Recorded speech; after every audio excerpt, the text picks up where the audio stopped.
Hey, does this sound like something you want to achieve? Well, I did it in a little over 14 weeks. Well, actually it was about 14 weeks. I lost just over 20 kilograms. More importantly, I did so whilst keeping my strength up and not starving myself. So the too long didn't read version, or if you like, a cheat sheet, if you just want to take these notes down and go away and leave the video, that's fine. But in the rest of the video I will be going through all of these points individually. But just to give a quick run through, carnivore diet, that I think has been the biggest factor in allowing me to lose weight whilst keeping my strength up. I say 90+% because every now and then I do allow myself a little treat, whether that be fruit salad, actual fruit, vegetables, and in some cases even cakes. Now, it's important to develop discipline through accountability, because without discipline you're not going to follow through with anything. You're not going to hold yourself accountable, and that's very important. And you have to be consistent. If you're not consistent at something, then you should know by now from experience that lack of consistency means you don't see results. Simple as that. And creating a routine helps you remain consistent in whatever it is that you do. Exercising 2 to 4 times a week, that's an absolute must. Not cardio and running, stuff like that. And this excludes walking. Walking is a separate point. Exercising, doing resistance training, training with weights, free weights, weighted machines, cable machines, that kind of thing. Anything that puts the muscle under strain and puts on muscle mass, basically. And of course you have to move more. Choose to walk certain places where you wouldn't normally walk. If at lunchtime, for instance, you would normally drive to a shop to go and get some food, walk to the shop instead. If you need to run quick errands into town, etc., walk there. Try and swap other modes of transport for walking, just to get moving a bit more. And you don't have to walk every single day. It is better to walk every day, but at least half of the week change driving for walking where you can. Electrolytes, caffeine and creatine. Well, the creatine is optional. Caffeine, I suppose that's optional as well, but it does help. Electrolytes is a definite must, because electrolytes help to eradicate headaches, and it just stops you feeling hungry all the time, especially in the first few days, maybe first couple of weeks. Taking in enough electrolytes or salt will help you overcome a lot of those feelings of hunger. Obviously, it's important to keep yourself busy. Whether you have hobbies, you like reading, or if you can work overtime or just take on extra work, anything to keep you out of the kitchen, away from shops, away from anywhere that there's food, basically. And of course, rest and sleep. It is important to get your rest in. By that I mean rest days from the gym and sleep. Make sure you do allocate enough time to sleep. Because one thing I used to completely lack in doing was allocating enough time to sleep. I would stay up till 1 or 2 in the morning, knowing full well I have to wake up at 6 or 7, well, that same morning for work, and not think about the fact that I probably am not getting enough sleep. So now, if I know I need to get up early, I'll go to bed earlier, to at least afford myself a 6 to 7 hour window, 8 hours if I'm lucky, just to get some decent sleep in. And there were the numbers. So when I started this a little over 14 weeks ago, I was weighing 163 kilos or 359 pounds. And then my most recent weigh-in, which is not my final weigh-in, this is still a journey for me, this is not the end result. I was at 142 kilos or 313 pounds. So that gave me an average weight loss of around 1.5 kilos per week, or about 3 pounds per week, which is healthy to say the least. It's not massively noticeable at first, but the scales don't lie, and I will say clothing does fit a lot better now, so bonuses. First of all, let's look at the diet, the do's and don'ts, I suppose. First of all, with dieting, don't count calories. Counting calories will drive you insane. It will also lead to starvation, simple as that. Because calories in compared to calories out might work for some people, but the sheer fact of it is it's bullshit. It's a nice way to kind of track how much energy you're expending and how much energy you're taking in, but realistically, when it comes to dieting, or at least eating properly, it doesn't matter what calories you take in, as long as the food is good. And by that I mean good, everything that, like I've been doing here. Yeah, you just don't need to count calories, because one interesting analogy I've had before is there's approximately 10,000 calories in a pound of coal, but you can't eat coal. So if you were to eat coal, is that going to make you fat? Like, what's the crack there? You know? So a calorie is just a unit of energy. So yeah, take that as you want. Whatever. Enough on calories. So I have cut out, or shall I say, severely reduced my carbohydrate intake. I still love fruit, although I don't eat it often. In fact, the last time I ate fruit was probably 10 days ago. Vegetables, a good week ago. And even then it was maybe only 2 different vegetables.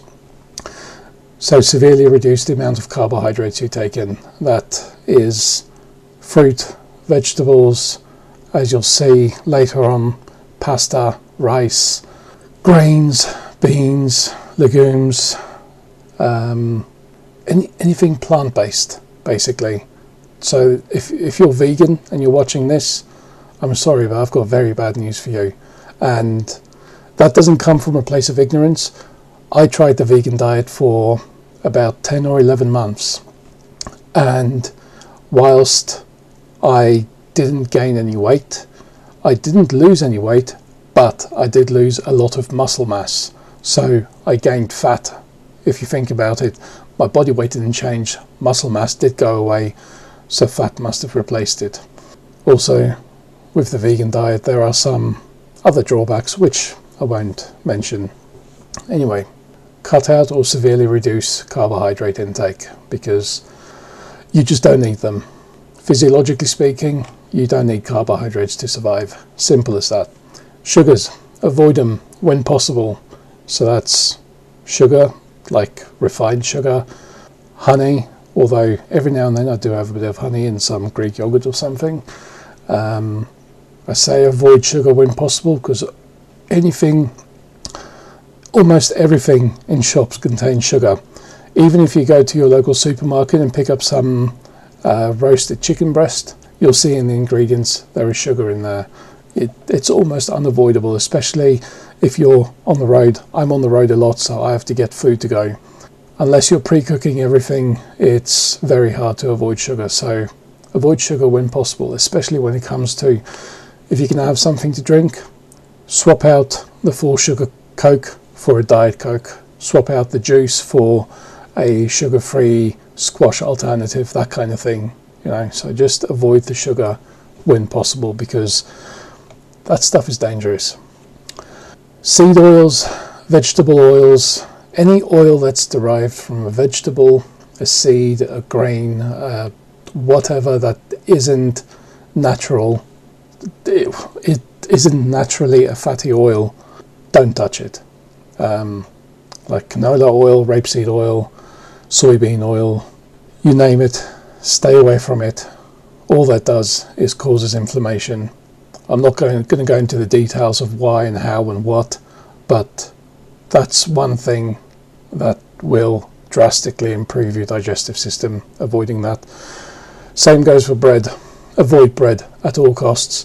I say that 99% of the time, because every now and then you might have something where it's, I don't know, say you're looking for lunch, only thing available is a chicken shop that does chicken wraps.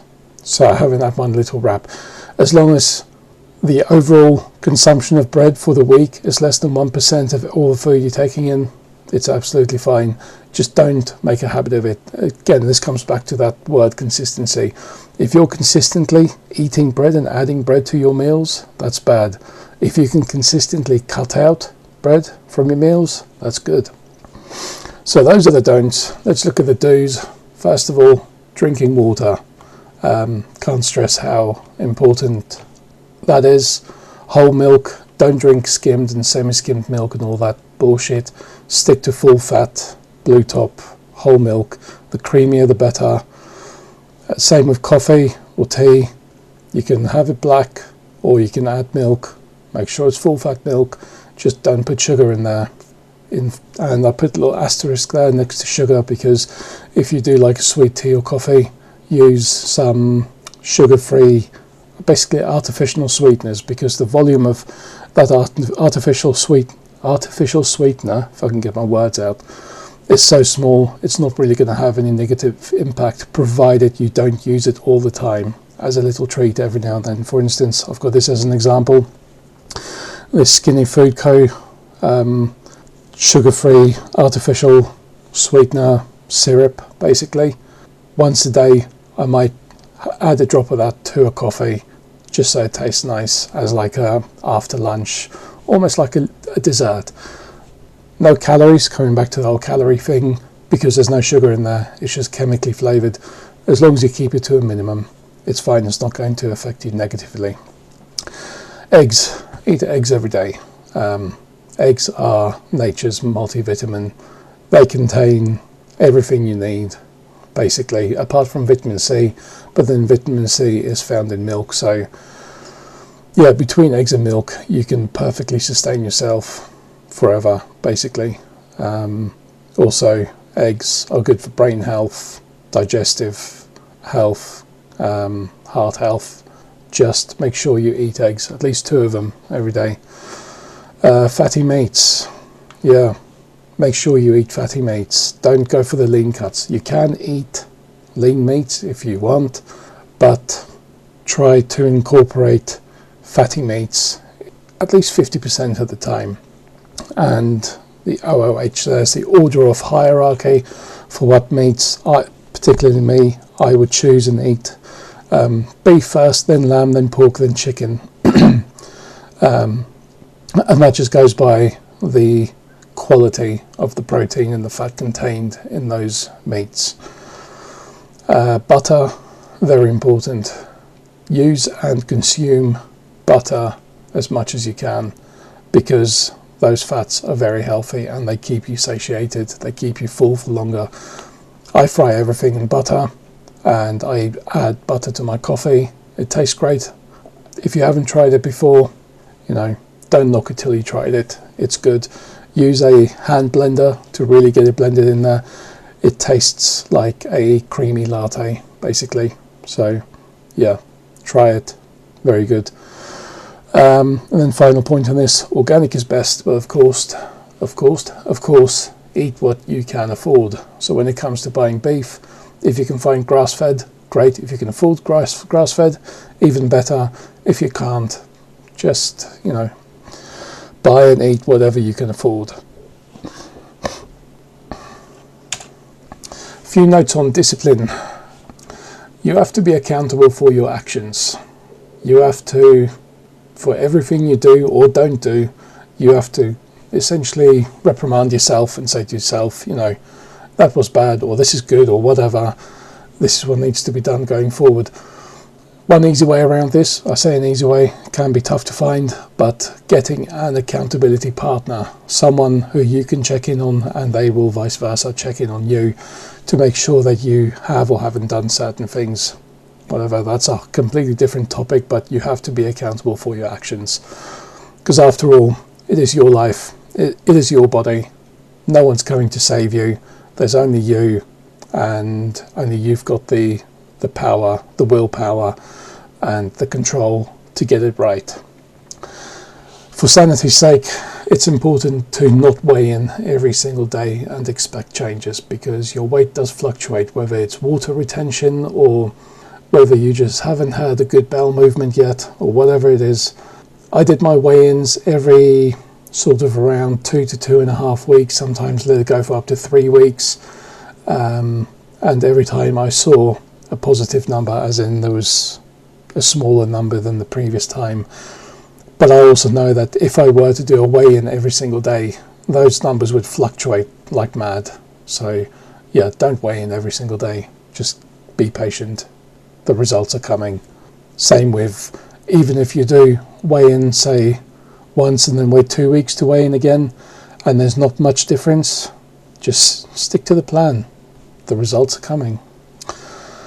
And of course, treat yourself for sanity's sake as well. This kind of goes against the discipline thing, but it sometimes also takes discipline to tell yourself that you are allowed a treat.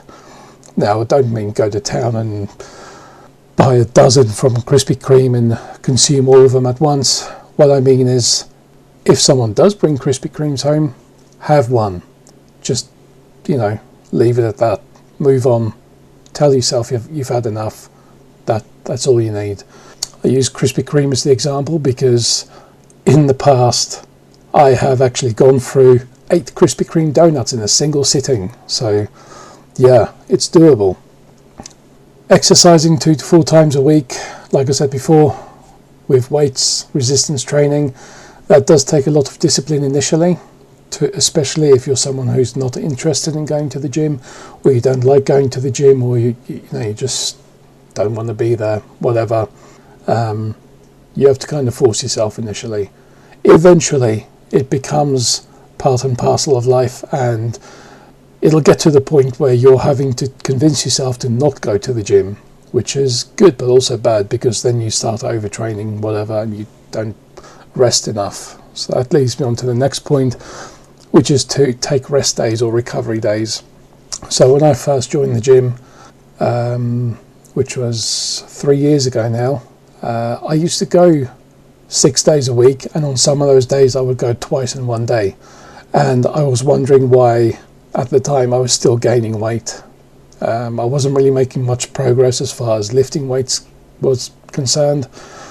And then I started reading into taking rest days and recovery, etc. And I started taking rest days, and before I knew it, my weight started slowly coming down, and I was actually making progress in the gym. So you have to take those recovery days, and of course don't strain any injuries. If you have any pre-existing injuries, make sure you work around them or incorporate them in the way that you go easy on, be it a joint or a limb or whatever it is.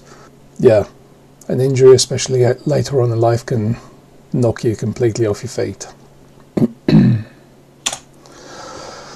Consistency, right? Yeah, create a routine if possible. Obviously, if you are, like me, a father, a husband who owns a business, creating a routine might not always be the easiest thing to do, because life and work throws a spanner in the works. So yeah, create yourself, let's call it a loose routine, a basic routine. Try and stick to it. If you fall off, don't ignore it, just get back on at the next convenient point. So if you miss a day at the gym, so what, there you go, there's always tomorrow, but make sure you go the next day. Simple as that. Setting yourself reminders, that always helps, because it will just kind of give you an extra little kick that you have to either go to the gym or not eat too much, or whatever it is you have to do.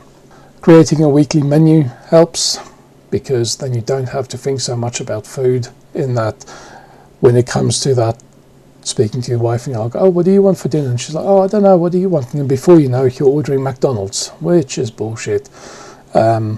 Create that weekly menu so that when you get home, you know what to expect, you know what you're going to throw in the pan, and you know what's going to be on your plate. Of course, it's useful to remind yourself why you're doing it, whether it's for yourself, your family, your kids, whatever. Remind yourself why you're doing it, and always know that the results will come. And then set yourself a gym schedule. So like I said, I used to go 6 days a week, which is just crazy. Not saying it's undoable, it's just slightly counterproductive, especially, with life getting in the way. Set a schedule, whether it's like Monday, Wednesday, Friday, or Tuesday, Thursday, Saturday, that kind of thing. Whatever it is, get something that works. Try and stick to the schedule. If you miss a few days one week, that's fine. The next week, just get back to it. Right, back to the topic of, well, food and things. Yeah, it's just stuff to avoid in general, or stuff that I've been avoiding. So sugar and added sugar foods, try and avoid them at all costs, like I said before. Carbohydrates, yeah, fruit, vegetables, grains, beans, rice, all of those things. Not only are they prime for being stored in your fat cells, they do contain a lot of anti-nutrients. If you've never heard of anti-nutrients, go and Google it. You'd be surprised at how many vegetables and like salad leaves, that kind of thing, contain anti-nutrients, things that actually take away from you being a healthier person. So yeah, be wary of carbohydrates. Obviously processed carbs, bread, pasta, anything of that nature, bready items, pizza, tortilla wraps, crisps, anything like that, completely stay away from it. Vegetable oils and seed oils, again, crisps is obviously a mix of a processed carb and usually seed oils. That's double whammy for bad diet, bad digestive problems. So stay away from vegetables. Vegetable and seed oils, they're no good for you. They cause inflammation, and not to mention there are studies that show that highly processed seed oils have a direct correlation and link to the cause of Alzheimer's. So something to be aware of, especially if you're getting on towards midlife, like myself. I say midlife. I'm 36. What's the life expectancy now? Is it something in the 80s? So I'm not far off midlife. Alternative milks, stay away from them. Almond milk, soya milk, oat milk, they're all full of shit. I used to drink oat milk religiously, especially the chocolate flavoured stuff, thinking it was good for me.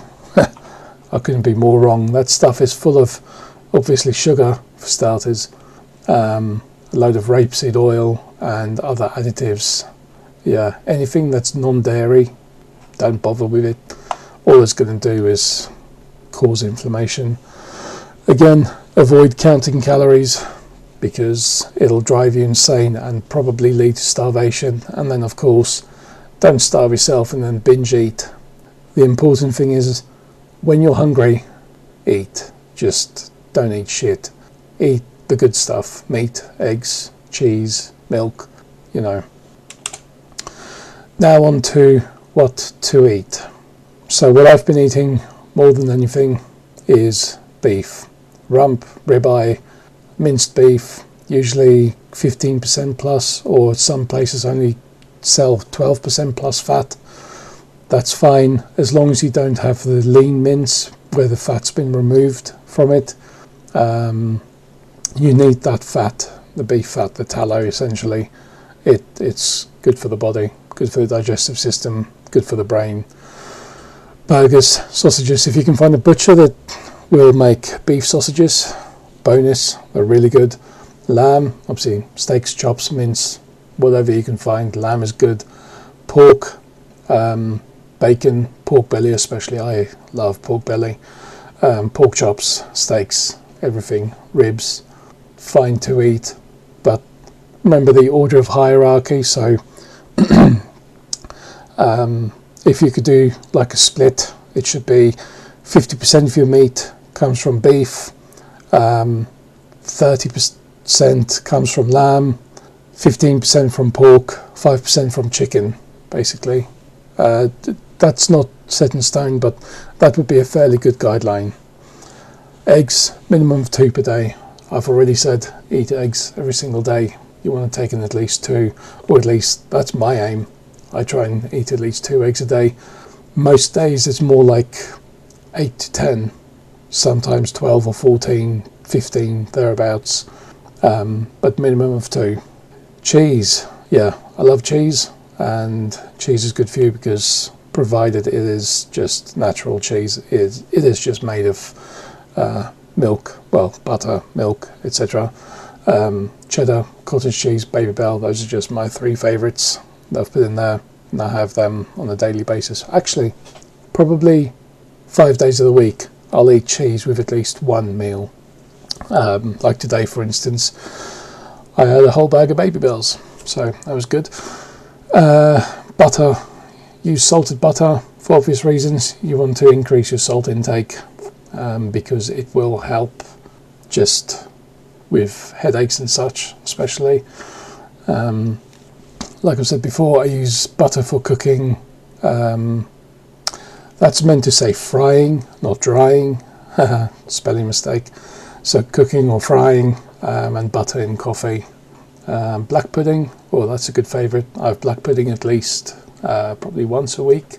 Yeah, I'll have like 200 grams of black pudding because that's full of beef fat, so that's nice.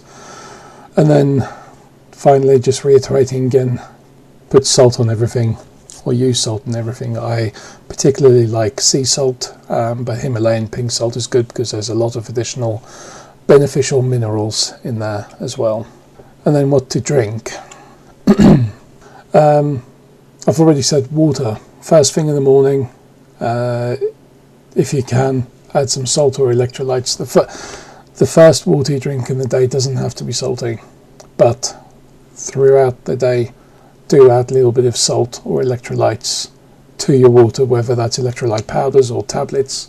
I've got some tablets somewhere, the effervescent dissolving ones, throw them in there. Don't be afraid to consume them even 2 or 3 times a day, or salt, whatever.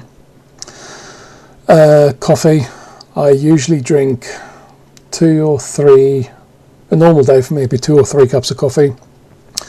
There'll be 1 or 2 in the morning, 1 in the afternoon, or sometimes up to 5 or 6 cups. Occasionally, if I've got a busy day in the office, I'll have a whole pot of coffee, which equates to, I'll probably have a total of around 8 or 9 cups of coffee throughout the day. Some with milk, some without milk, some with cream, some with butter, whatever's good as long as there's no sugar in there. Whole milk, full fat milk, already covered this one. Make sure you're drinking whole milk and not skimmed or semi-skimmed. Protein shakes.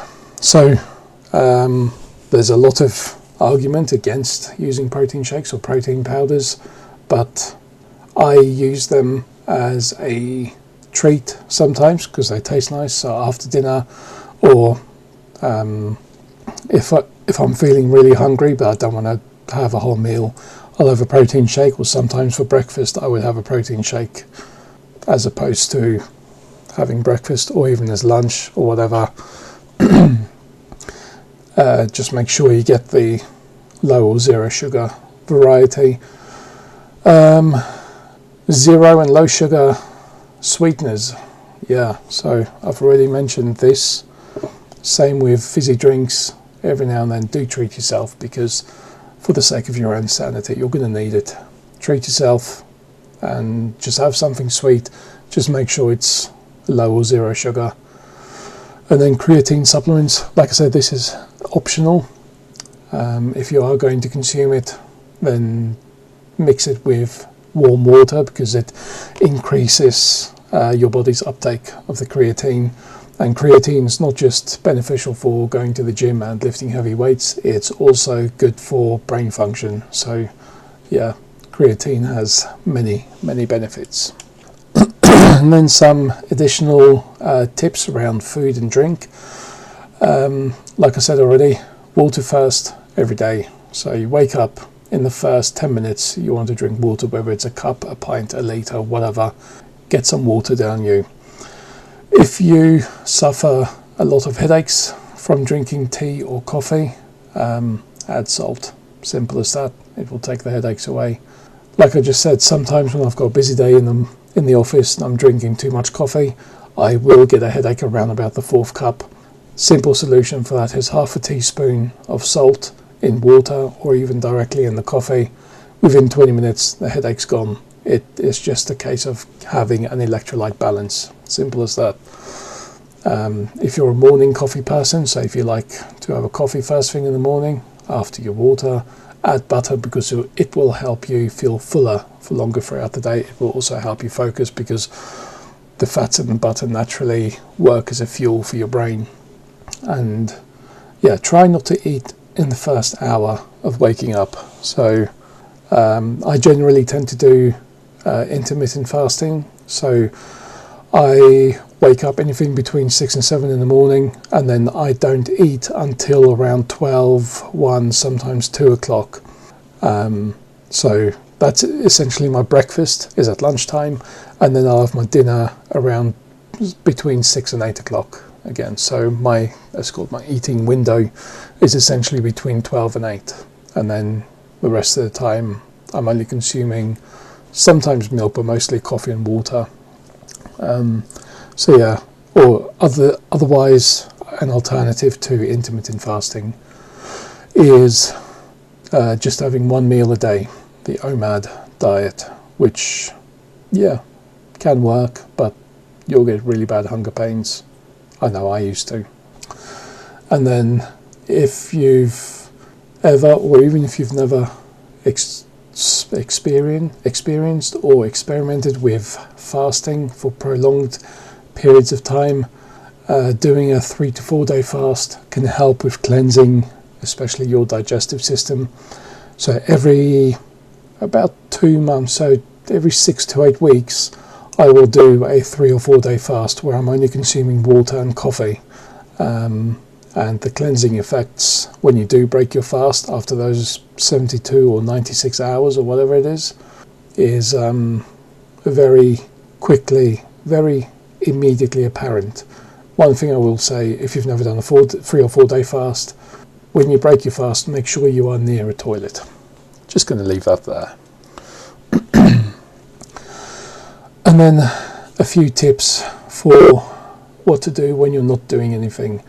I used to be an absolute fiend for sitting in front of the TV, being bored, getting a snack, and then absolutely annihilating it and then having 5 more snacks.